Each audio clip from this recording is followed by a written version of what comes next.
हैसियत क्या है मैं आपके सामने रखता हूं, गौर से सुनिएगा। कोई जरूरी नहीं कि आप नारा लगाइए, मुझको नारे की तलब होती भी नहीं है कि आप नारा लगाएंगे तो मैं बहुत खुश हो जाऊंगा, नहीं, आप मोहब्बत से सुनिए, सिर्फ मेरी बातें सुनिए और दुआ कीजिए अल्लाह बातों पर अमल की तौफीक अता फरमाए। अल्लाह तबारक व तआला इरशाद फरमाता है, इज़ा बुसिरा मा फिल कुबूर व हुस्सिना मा फिस सुदूर। जब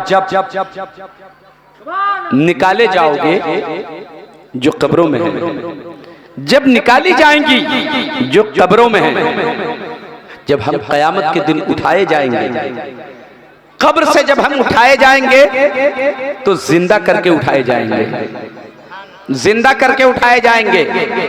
निकाह की मजलिस होती है ना, जब शादी की महफिल होती है तो इमाम साहब आते हैं, काजी साहब आते हैं, निकाह पढ़ाने वाले क्या कहते हैं, कहो मैंने ईमान लाया अल्लाह पर, उसके रसूल पर, अल्लाह की भेजी हुई उतारी हुई किताबों पर, अल्लाह के फरिश्तों पर, मरने के बाद कयामत के दिन जिंदा करके उठाए जाने पर कहते हैं कि नहीं, और आप इकरार करते हैं कयामत के दिन हम उठाए जाएंगे, कब्र से उठाए जाएंगे, कब्र से निकाले जाएंगे। कब्रों में जो है वो निकाली जाएंगी। कौन है कब्रों में? हम ही तो होते हैं, कब्र में हम ही तो होते हैं। गौर से सुनिए और अपने कलेजे पर हाथ रख करके सोचिएगा हमारी हैसियत क्या है। अल्लाह फरमाता है जब कब्र से निकाले जाएंगे लोग, मेरे आका फरमाते हैं जब इंसान कब्र से उठाया जाएगा, कयामत का दिन होगा, कब्र से लोग निकाले जाएंगे, जिंदा करके निकाले जाएंगे, मेरे आका फरमाते हैं उसकी हैसियत क्या होगी, उसकी कैफियत क्या होगी, उसकी पोजीशन क्या होगी।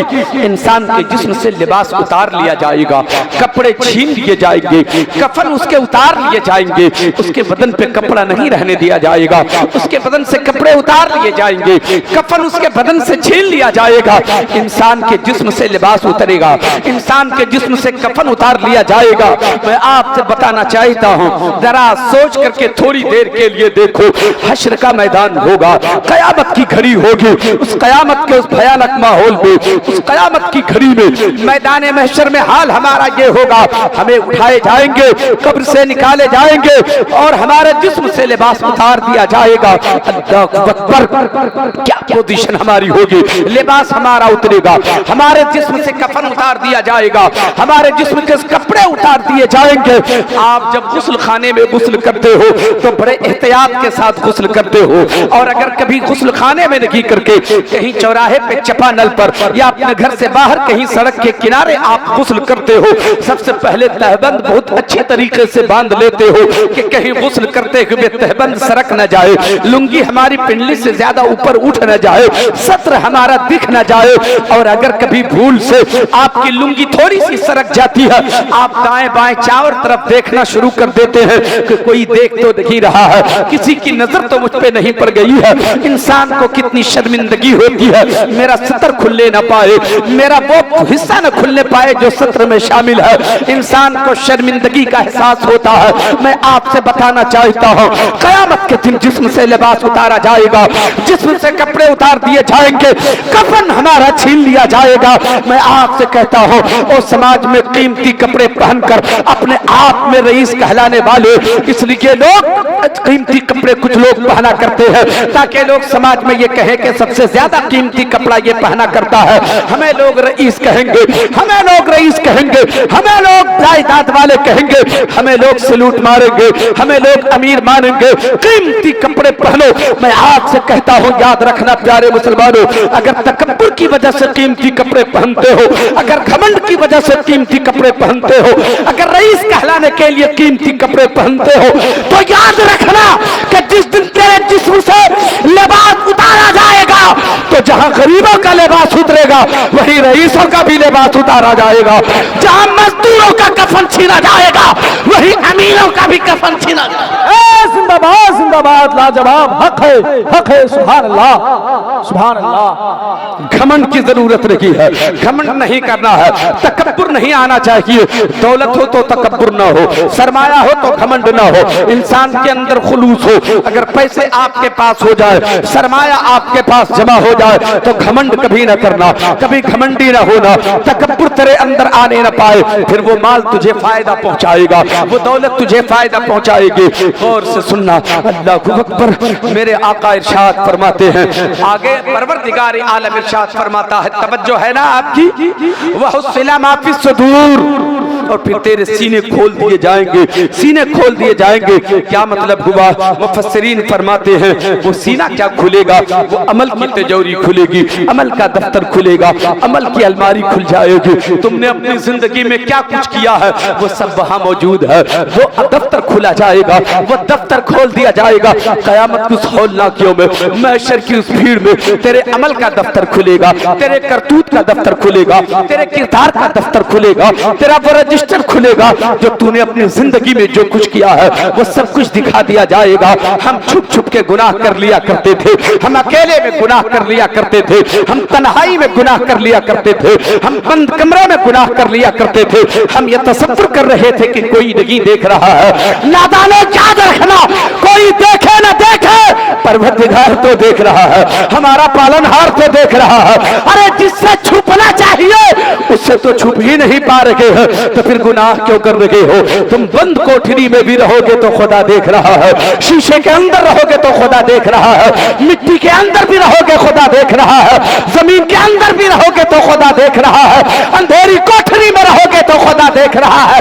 फिर क्यों गुनाह करने के आदी हो गए हो? कोई देखे न देखे खुदा देख रहा है।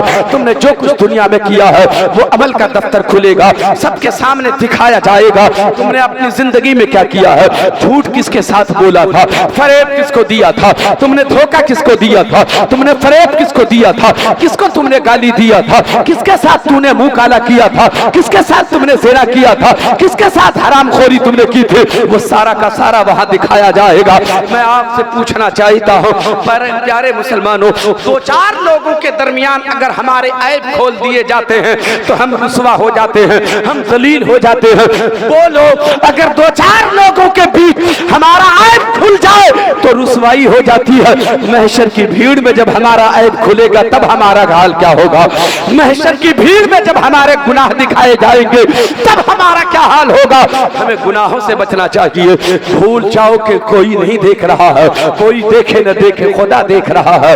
मेरे दोस्तों और बुजुर्गों, इसलिए इंसान को इसको बंद करवा दीजिए। मैं आपसे ये कहना चाहता हूँ, ये क्या तमाशा है, आने जाना क्या चक्कर लगा हुआ है? कोई दूसरा रास्ता हो तो वहां से आप लोग आना जाना कीजिए, और अगर इधर से गुजरना हो तो महफिल में बैठ जाइए। इससे ज़हन मुंतशिर होता है, दिमाग बट जाता है। कोई दूसरे रास्ते से आना जाना कीजिए। आप लोग जितने लोग बैठे हैं मोहब्बतों के साथ सुनिए। मेरी बात आप लोगों को समझ में आ रही है? नहीं समझ में आ रही है। जलसे में आप लोग ये सब सुनना ही नहीं चाहते हैं। आप ये सोच रहे हैं कि ये मौलवी तो सिर्फ यूं ही बकता चला जा रहा है। आपको हंसी चाहिए, आपको कहकहा चाहिए, आपको लतीफा चाहिए, आपको कहानी चाहिए। मोहतरम दोस्तों, याद रखना, यही काम आएगा जो मैं आपको बता रहा हूँ। गुनाहों से बचने की जरूरत है, खताओं से बचने की जरूरत है। खुदा देखे न देखे, दुनिया देखे न देखे, हमारा खुदा देख रहा है। हम कोई भी काम करते हैं, खुदा की नजर से हम छुप नहीं सकते, कुदरत की नजर से हम छुप नहीं सकते। खुदा की रहमतों के करीब होने की हमें जरूरत है। याद रखना प्यारे मुसलमानों, हमारा हाल ये हो जाता है, हम गुनाह करते हैं और ये तसव्वुर करते हैं कि कोई नहीं देख रहा है। अंधेरी कोठरी में गुनाह कर लिया करते हैं और सोचते हैं कोई नहीं देख रहा है। जब अमल का दफ्तर कयामत के मैदान में खुलेगा, उस वक्त आपको समझ में आएगा कि अरे हम तो सोच रहे थे कोई नहीं देख रहा है, मगर यहाँ तो सब दर्ज किया हुआ है। ऐ मेरी माँ और बहनों, याद रखना, अपने जहन को साफ सुथरा रखा करो, अपनी किरदार को अच्छा बना के रखा करो। तुम्हारे साथ भी यही हाल होगा जो मर्दों के साथ हाल होगा। इसलिए गुनाहों से अपने आप को बचाने की जरूरत है। अंदर से इंसान को अच्छा बन के रहना चाहिए। इंसान आज समाज बाहर से अच्छा बन के दिखना चाहता है, बाहर अच्छा बनना चाहता है, समाज के लोग मुझे अच्छा कहें। कुछ लोग चापलूस किस्म के होते हैं, चापलूसी करते हैं और समाज में ये साबित करना चाहते हैं कि मैं बड़ा अच्छा आदमी हूँ, बड़ा परहेजगार आदमी हूँ, बड़ा मुत्तकी आदमी हूँ। मोहतरम दोस्तों और बुजुर्गों, आपको क्या पता है कि स्टेज के सामने, स्टेज पर मौलवी जुनैद बड़ी अच्छी अच्छी बातें कर रहा है, वो बहुत अच्छी दिख रहा, बहुत अच्छा दिख भी रहा है, मगर आपको ये मालूम नहीं है कि बंद कोठरी में मौलवी जुनैद क्या करता है, अकेले में मौलवी जुनैद क्या करता है, आपको कुछ पता नहीं है। अंदर से इंसान को अच्छा होना चाहिए, दुनिया कुछ कहे, खुदा हमें अच्छा कहे, यही हमारी कामयाबी है। अल्लाह हमें अच्छा समझे, अल्लाह हमें अच्छा बोले, यही हमारे लिए कामयाबी है। मोहतरम दोस्तों और बुजुर्गों, इंसान को अंदर से अच्छा होना चाहिए। याद रखना, सरकार बायजीद बुस्तामी फरमाते हैं, इंसान अच्छा वो नहीं होता जिसकी अंजुमन अच्छी होती है, जिसकी मजलिस अच्छी होती है, जिसका स्टेज अच्छा होता है, जिसका चौराहा अच्छा होता है। इंसान वो अच्छा नहीं होता, बल्कि इंसान वो अच्छा होता है जिसकी तन्हाई अच्छी होती है, जिसका अकेलापन अच्छा होता है, जिसकी बंद कोठरी अच्छी होती है, वही इंसान अच्छा होता है। जिंदाबाद नारे तकबीर, नारे रिसालत, नारे रिसालत, पैगामे मुस्तफा, शरीयत मुस्तफा, नारे तकबीर, नारे रिसालत। कुछ ऐसे भी आपको लोग मिलेंगे, थोड़ा सा सच बोल रहा हूँ, गुस्सा आएगा मगर सुनिए, हमारे समाज में ऐसे भी लोग आपको मिलेंगे प्यारे मुसलमानों, वो नमाज भी नहीं पढ़ता है, वो रोजा भी नहीं रखता है, पैसे हैं मगर हज भी वो नहीं कर सका है, तौफीक ही नहीं मिली है, मगर पैसे उसके पास हैं, दौलत उसके पास है, मगर वो शराब का आदी है, वो कोठे पे जाया करता है, वो जिना का आदी हो गया है, गुनाहों का आदी हो गया है, समाज में बहुत बुरा इंसान है वो।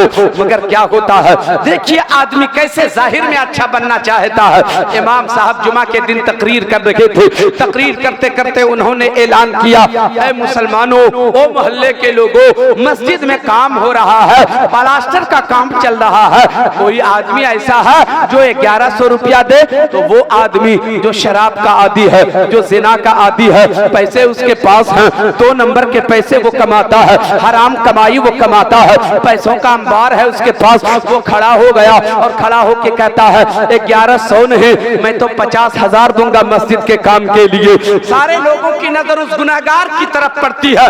लोगों ने फैसला किया, अरे हम तो इसे गुनहगार समझ रहे थे, हम तो इसे खताकार समझ रहे थे, हम तो इसको बदकार समझ रहे थे, हम तो इसको शराबी समझ रहे थे, हम तो इसको ज़िनाकार समझ रहे थे, मगर ये तो नेक इंसान निकला। 50,000 दिया, 1100 मांगा था इमाम साहब ने, इसने तो 50,000 दे दिया। मैं आपसे ये बताना चाहता हूँ, शराब पीने वाला इंसान अगर 50,000 देने का ऐलान कर रहा है तो अपने समाज के बीच सिर्फ वो अच्छा बनना चाहता है। अगर अल्लाह की नजर में अच्छा बनना चाहता, पहले शराब से तौबा कर लिया होता, पहले जिना से तौबा कर लिया होता, पहले अपने गुनाह से तौबा कर लिया होता। याद रखना, समाज के लोग तुझे थोड़ी देर के लिए अच्छा कह सकते हैं, मगर तू खुदा की नजर में अच्छा नहीं हो सकता। खुदा की नजर में अच्छा जब होगा जब तू अपने गुनाह से तौबा करेगा, अपनी खता से। जिंदाबाद जिंदाबाद, नारे तकबीर, नारे रिसालत, अल्लामा जुनैद जमाली साहब किबला, नारे तकबीर, लाजवाब। अंदर से अच्छा बनने की जरूरत है। हम गरीब हैं तो क्या हुआ जी, गरीब है तो क्या हुआ, गरीब वो नहीं होता जिसके पास पैसे नहीं होते, गरीब वो होता है जिसकी पेशानी में सजदे की तड़प। सुभान अल्लाह, हक है, हक है। गरीब वो होता है जिसे खौफे खुदा और खौफे रसूल न हो। जिंदाबाद। गरीब वो होता है जो सजदे का आदी न हो। हम गरीब नहीं हैं, पैसे नहीं है तो क्या हुआ, रसूलुल्लाह से मोहब्बत तो है। सुभान अल्लाह। हम अपनी पेशानी को, हमारी पेशानी में तकवे का नूर तो नजर आ रहा है। गरीबों कभी मत घबराना, अल्लाह जब किसी बंदे से नाराज होता है तो उससे रोटी नहीं छीनता, उससे दौलत नहीं छीनता, उससे रिस्क नहीं छीनता, बल्कि अल्लाह जब किसी बंदे से नाराज होता है तो उससे सजदे की दौलत छीन लेता है, सजदे की तौफीक उससे छीन लेता है। याद रखना, अगर कोई बेनमाजी समाज में हो तो फैसला कर लेना ये बेनमाजी है, परवरदिगार इससे नाराज हो गया है, इसलिए सजदे की तौफीक लाजवाब लाजवाब खिताबत हजरत, बहुत खूब। अंदर से अच्छा बनिए, अंदर से अच्छा बनिए। कोई अच्छा कहे न कहे, हमारा खुदा हमें अच्छा कहे, हमारा परवरदिगार हमें अच्छा कहे, हमारा रसूल हमें अच्छा कहे। बात समझ में आ रही है? सुनिएगा कि नहीं? बंद कर दे भाई। सुभान अल्लाह सुभान अल्लाह। हजरात, जलसों में ऐसी तकरीर नहीं होती है, हंगामा, बलबला अंगेज खिताब, धूम धड़ाका, आगे से पीछे से दाएं से बाएं से नारा, ऐसी तकरीर जलसे में कहाँ होती है? मैं तो पढ़ा रहा मगर सुनना पड़ेगा। मुझको अपनी जिम्मेदारी का एहसास है जी, एहसास है।